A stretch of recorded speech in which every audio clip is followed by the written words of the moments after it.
Next issue చూద్దాం. కర్ణాటక తమిళనాడు మధ్య కావేరీ మంటలు మళ్లీ రాజుకున్నాయి.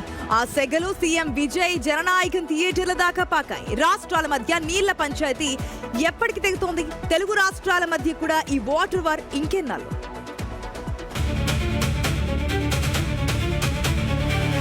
పుట్టుక్కున తెగేందుకు ఇది దారం కాదు. రాష్ట్రాల మధ్య రాజుకున్న జల వివాదం, కర్ణాటక తమిళనాడు మధ్య గత 2 దశాబ్దాలుగా ఎడతెగని వివాదం ఇంకెన్నాళ్ళు కొనసాగుతుందో తెలియదు.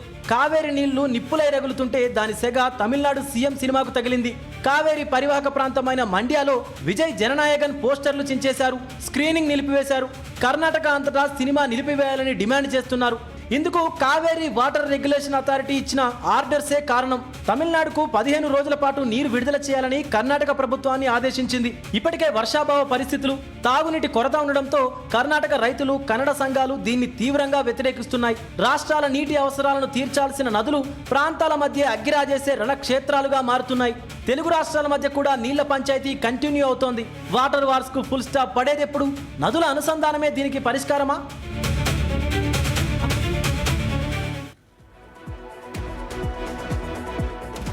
ఎస్, కావేరీ నదీ జలాల అంశం అనేది అటు కర్ణాటక తమిళనాడు మధ్య ఈనాటిది కాదు, ఎప్పటి నుంచో ఉంది. అక్కడ ప్రొటెస్టులు జరుగుతుంటాయి, ఇక్కడ ప్రొటెస్టులు జరుగుతుంటాయి.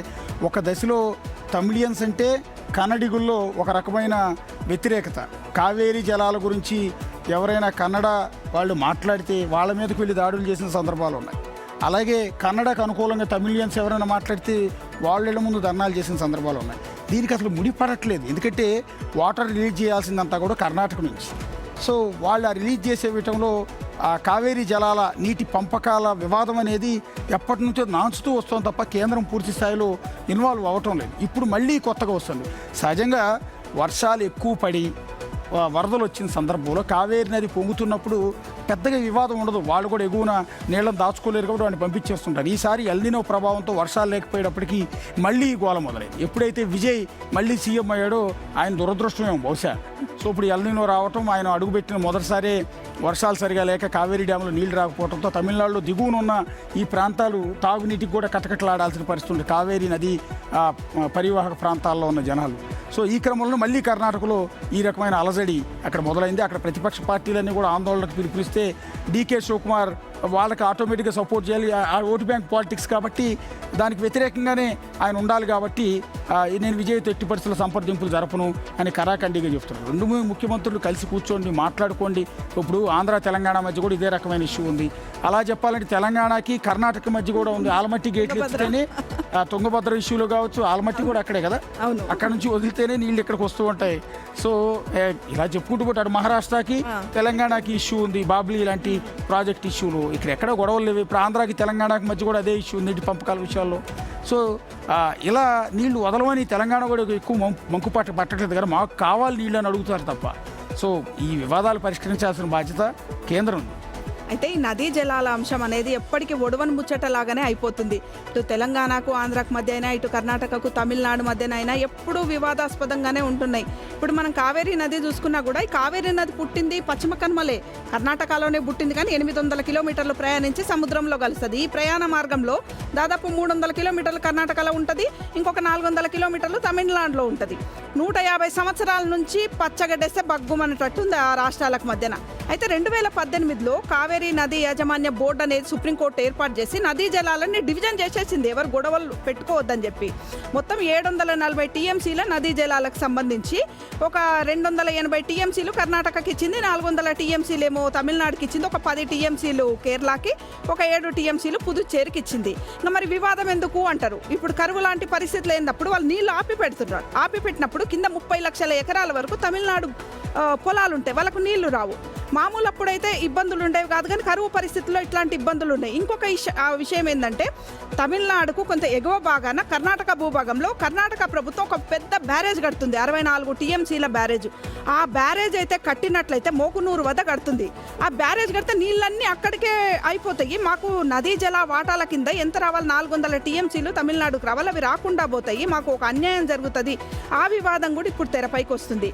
అంటే కర్ణాటక వాళ్ళ రాష్ట్రంలో నది పుట్టింది వచ్చిందని మేము ఆ మోకాలు అడ్డు పెట్టి ఇక్కడే ఆపుకుంటామంటే కింద ఉన్న వాళ్ళందరికీ రాజ్యాంగబద్ధంగా రావాల్సిన ప్రయోజనాలని అన్యాయం చేస్తున్నట్లే అని తమిళనాడు కూడా విమర్శిస్తుంది. ఈ నేపథ్యంలో ఇప్పుడు నదీ జలాల అనుసంధానం అంటున్నారు కదా, నదీ జలాల అనుసంధానం చేసినప్పుడు కొన్ని రాష్ట్రాలే బాగుపడతాయి, అన్ని రాష్ట్రాలు బాగుపడవు. ఇప్పుడు మనం చూస్తున్నాము నదీ జలాల అంశం కావేరిని తీసుకెళ్లేది గోదావరిని తీసుకెళ్లి కావేరిలో కలపాలంటున్నారు. కావేరిలో కలపాలంటే కేంద్ర ప్రభుత్వంలో ఏ రాష్ట్రానికి అనుకూలంగా ఉంటుందో ఆ రాష్ట్రం బాగుపడుతుంది, మిగతా రాష్ట్రాలు నష్టపోతుంది.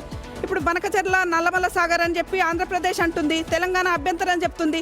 అసలు మిగులు జలాలే లేని మీరు బనకచెర్ల ఎట్లా కట్టుకుంటారు, బనకచెర్లకు మళ్ళీ నల్లమల్ల సాగర్ ఎట్లా కట్టుకుంటారు, మళ్ళీ కావేరిలో నీళ్ళు ఎట్లా కలుపుతారు అంటున్నది. ఇవన్నీ అంటే ఒకదానికొకటి ముడిపడి ఉన్నాయి కాబట్టి నదీ జలాల అంశం ఇప్పటల్లా తేలేటట్టు పరిస్థితి అయితే కనిపించట్లేదు. Okay, yes sir. అందుకే మొన్న తమిళనాడు సీఎం విజయ్ కూడా ప్రధాని మోదీకి లెటర్ రాశారు. కర్ణాటక ఏదైతే కొత్త వాటర్ ప్రాజెక్ట్ స్టార్ట్ చేస్తుందో దానికి పర్మిషన్ ఇవ్వకండి, అది ఇస్తే కనుక మా రాష్ట్రానికి అన్యాయం జరుగుతుందని. రైతులు కూడా రోడ్ల మీదకి వచ్చారు, కాగడాలు పట్టుకున్నారు, నిరసన తెలియజేశారు. ఇదంతా దేనికోసం అంటే ఇప్పుడు మనకి వర్షాలు పడుతున్నాయి కానీ ఎల్నినో ఎఫెక్ట్ వల్ల రావాల్సినటువంటి వర్షాలు తొందరగా రాలేదు కదా, దాంతో ఎక్కడికక్కడ ఎండిపోయినటువంటి సందర్భాలు మనకు కనిపించాయి. సో ఇటువంటి సందర్భంలో ఏ విధంగా కేంద్రం కూడా ఇన్వాల్వ్ అయ్యి కొన్ని విషయాలు ఉన్నటువంటి పర్సంటేజ్లు కానీ ఆ రెండు రాష్ట్రాల మధ్య సఖ్యత కుదిర్చే ప్రయత్నాలు కూడా చేస్తూ ఉంటున్నాయి. కానీ ఇంకా ఎక్కడో చిన్న గ్యాప్ అయితే ఉంది. ఇక బనకచెర్ల విషయానికి వస్తే కనుక సీఎం చంద్రబాబు ఫస్ట్ నుంచి చెప్తున్నారు, బనకచెర్ల ప్రాజెక్ట్ వల్ల తెలంగాణకు నష్టం జరగదు, కూర్చొని మాట్లాడుకుందాము.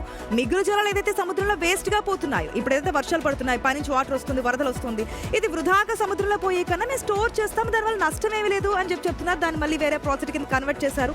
ఈ వివాదాలు నడుస్తూ ఉన్నాయి.